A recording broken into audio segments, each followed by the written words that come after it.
शुक्लां ब्रह्मविचारसारपरमामाद्यां जगद्व्यापिनीं वीणापुस्तकधारिणीमभयदां जाड्यान्धकारापहां हस्ते स्फाटिकमालिकां विदधतीं पद्मासने संस्थितां वन्दे तां परमेश्वरीं भगवतीं बुद्धिप्रदां शारदां.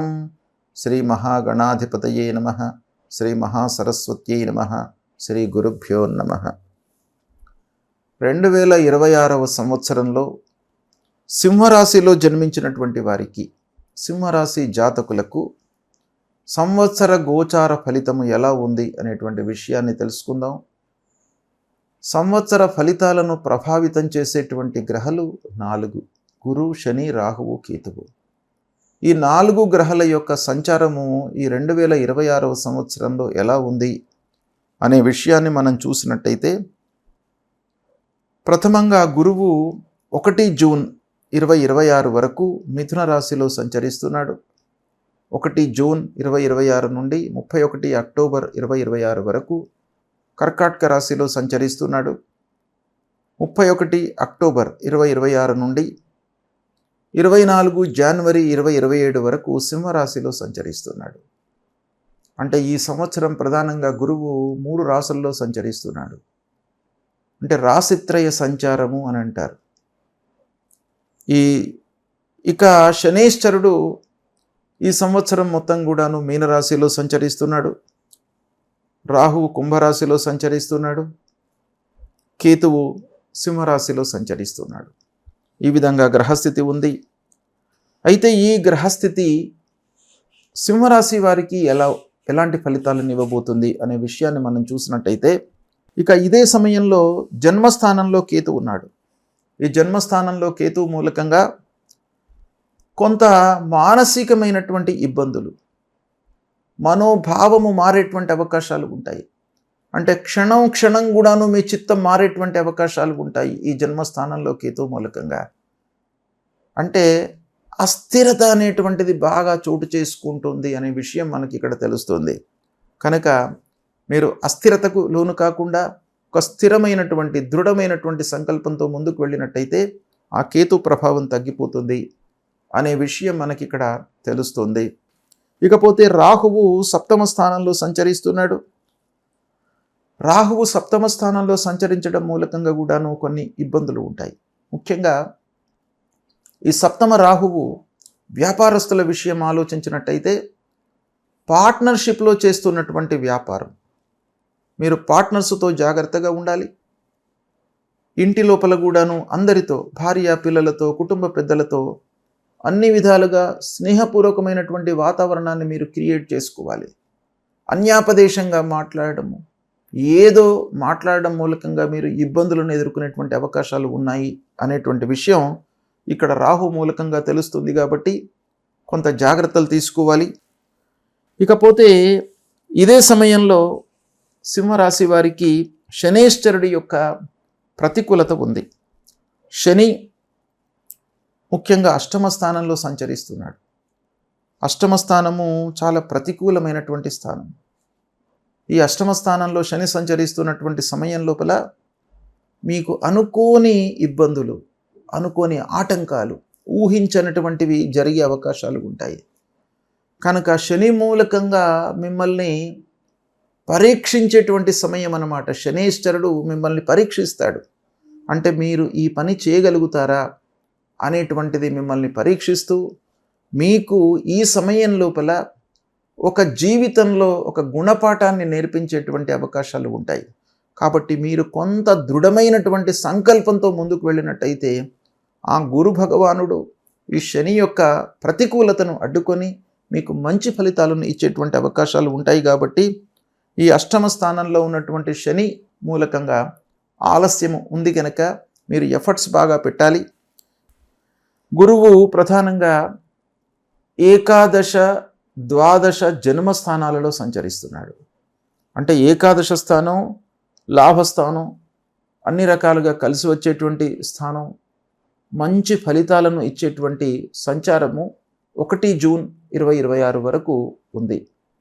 కాబట్టి 1 జూన్ 2026 వరకు గురువు యొక్క అనుగ్రహము మీకు బాగా ఉంది. ఏకాదశ స్థానంలో గురువు సంచరిస్తున్నటువంటి సమయంలో మీరు చేసేటువంటి పనులలో అభివృద్ధి బాగా కనబడుతుంది. ఉద్యోగం ప్రయత్నాలు ఫలిస్తాయి. కొత్త ఉద్యోగంలో చేరుతారు. విద్యార్థులకు అనుకూలమైనటువంటి సమయం. అంటే పోటీ పరీక్షలలో మీరు మంచి ఉత్తీర్ణతతో ఒక మంచి సంస్థలో మీరు చేరేటువంటి అవకాశాలు మెండుగా ఉంటాయి. ఏకాదశంలో ఉన్నప్పుడు ప్రారంభించినటువంటి పనులన్నీ కూడాను అనుకున్న సమయంలో, నిర్ణీత సమయంలో మీరు పూర్తి చేస్తారు, లాభాలను ఆర్జిస్తారు. ఇక ఎన్నో రోజుల నుంచి పెండింగ్లో ఉన్నటువంటి పనుల లోపల కూడాను కదలిక ఏర్పడుతుంది.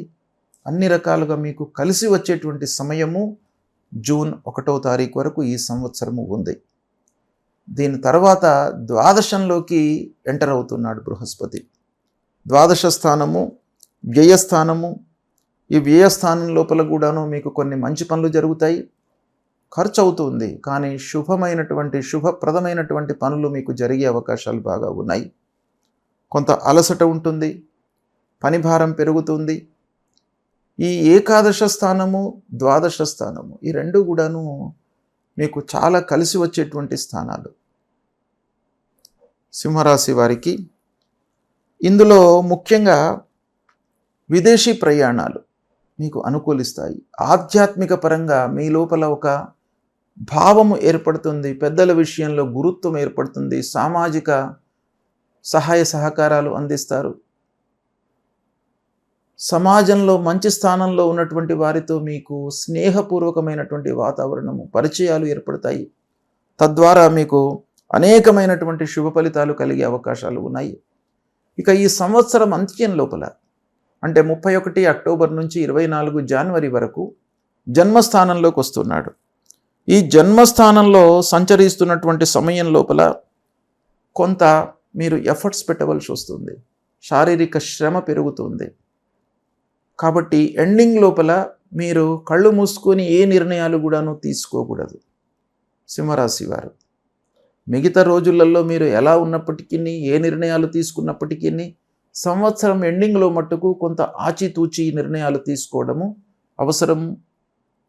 వివాహాది శుభకార్యాలు జరుగుతాయి. ప్రారంభంలో ఈ సంవత్సరంలో సంతానం కొరకు ఎదురు చూస్తున్నటువంటి వారికి సంతాన ప్రాప్తి ఉంది. ఇలా చాలా విషయాలలో ఈ సంవత్సరం సింహరాశి వారికి ప్రారంభం నుండి మధ్యకాలం వరకు, అక్టోబర్ వరకు, అంటే దాదాపు ఒక 10 మాసాలు నిరాటంకంగా మీరు అనుకున్నట్టుగా నెరవేరుతాయి. అయితే ఓవరాల్గా మనం చూసినట్టయితే సింహరాశి వారికి ఈ సంవత్సరంలో గురువు అత్యంత శుభప్రదంగా ఉన్నాడు. కాబట్టి సంవత్సరము బాగా ఉంటుంది. సంవత్సరాంతంలో కొంత ఇబ్బంది ఉంది అనేటువంటి విషయం మనకు తెలుస్తుంది. ప్రారంభంలో శనీశ్వరుడి మూలకంగా ఆటంకాలు ఉన్నాయి. ఇలా మనం చూసినట్టయితే ఓవరాల్గా సింహరాశి వారికి శని, రాహువు, కేతువు ఈ 3 గ్రహాలు ప్రతికూలంగా ఉన్నాయి. గురువు బాగా ఉన్నాడు కాబట్టి ఓవరాల్గా 50% మీకు అంటే 50% ఈ 2026వ సంవత్సరంలో శుభ ఫలితాలు కలుగుతున్నాయి. కనుక మిగతా 50% కొరకు మీరేం చేయాలి? భగవంతుణ్ణి యొక్క కీర్తన చేయాలి. భగవంతుణ్ణి అనుగ్రహము పొందాలి. ఆ భగవంతుడి అనుగ్రహం కొరకై మీరు పరిహారాలు చేసుకోవాలి. సింహరాశి వారికి ముఖ్యంగా శనీశ్వరుడు అష్టమంలో ఉన్నాడు కాబట్టి ప్రతినిత్యం కూడాను ఆ శని భగవానుడికి సంబంధించినటువంటి మూలమంత్రాన్ని ప్రతినిత్యం కూడాను జపించండి.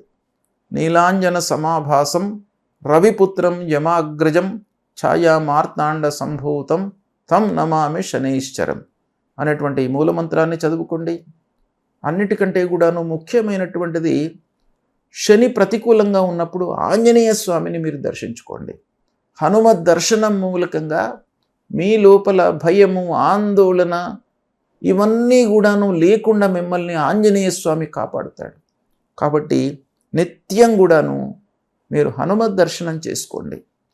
ఒకవేళ ప్రతినిత్యం మీకు చేయలేని పక్షంలో ప్రతి శనివారమైనా కూడాను చేయండి. చేసినట్టయితే ఆ శని భగవానుడి యొక్క దుష్ప్రభావము తగ్గుతుంది. మీకు శుభ ఫలితాలు కలుగుతాయి. శుభం.